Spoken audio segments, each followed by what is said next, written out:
April 26, 1986. The explosion at Reactor 4 in Chernobyl was history's worst nuclear disaster. In our timeline, a fortunate wind shift and quick containment efforts mostly limited the deadliest fallout to Ukraine and Belarus. The West was shocked, but geographically safe. But history is fickle. What if the wind had blown in a different direction? What if a stronger, uncontrolled explosion, combined with specific weather patterns, had carried a massive plume of cesium-137 and iodine-131 directly across the heart of the continent, blanketing Germany, France, and the United Kingdom? This is the timeline where the Chernobyl disaster becomes a global catastrophe that doesn't just damage the Soviet Union, but shatters the economy and confidence of Western Europe, forever changing the trajectory of the Cold War.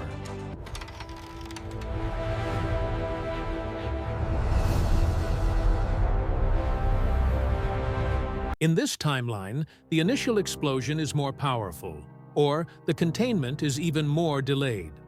The resulting plume, far larger than in our reality, travels west.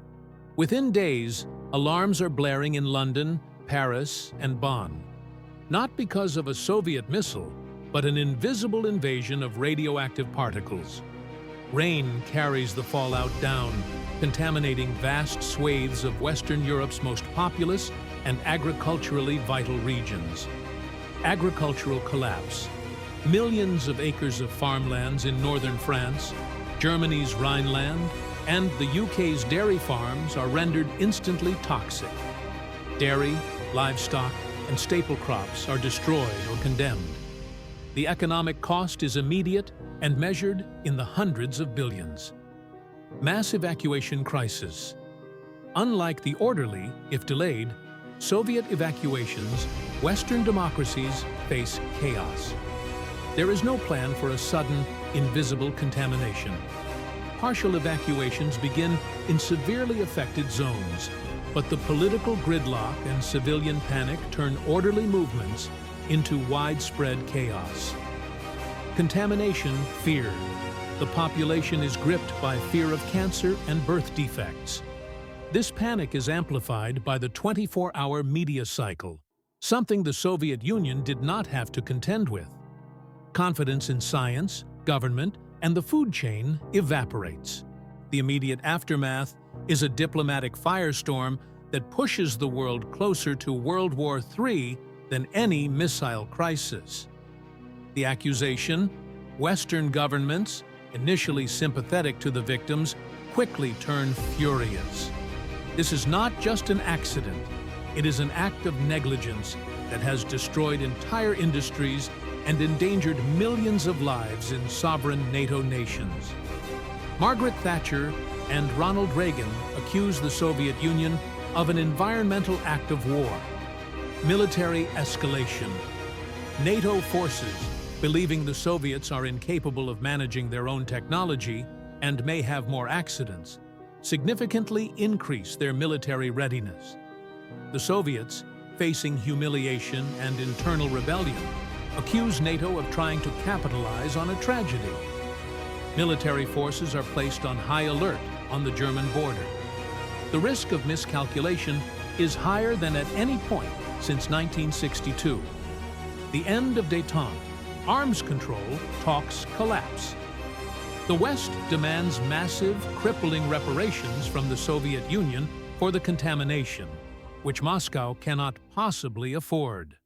The political opening that eventually led to the end of the Cold War is brutally slammed shut.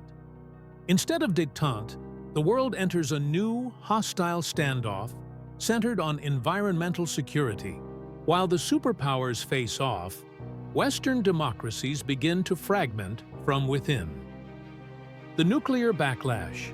The public trust in nuclear power collapses universally and irrevocably. Every nuclear program in Western Europe is immediately and permanently shut down. This creates a severe energy crisis, stalling industrial growth and pushing Western economies into a deep, prolonged recession. The rise of the Greens. Environmental movements become the dominant political force across the continent. Green parties gain massive power, forcing radical, costly changes to energy and agriculture. Traditional political parties are rendered irrelevant. Public health crisis. Years later, confirmed spikes in thyroid cancers and other radiation-linked diseases across Western Europe fuel public outrage. The compensation costs, coupled with the economic stagnation from the energy crisis, create social unrest and a general disillusionment with democratic institutions. The Soviet Union still collapses due to its own internal rot, but its downfall is far messier. The victorious West is too crippled, too divided, and too focused on its own survival to fully benefit from the Soviet collapse. In the end, the Chernobyl disaster that hit Western Europe creates a legacy of fear and stagnation. Europe remains deeply divided, not by communism, but by the scars of contamination and the perpetual anxiety of future environmental disasters. The Soviet Union's final gift to the West was not an ideology, but a generational catastrophe. The world enters the 21st century crippled by a massive energy deficit, crippled by environmental fear, and crippled by a deep distrust of technology. How do you think a Western Europe crippled by an energy crisis would have handled the rise of the digital age in the 1990s? Share your thoughts and alternate scenarios in the comments below. Don't forget to like this video and subscribe to What If History.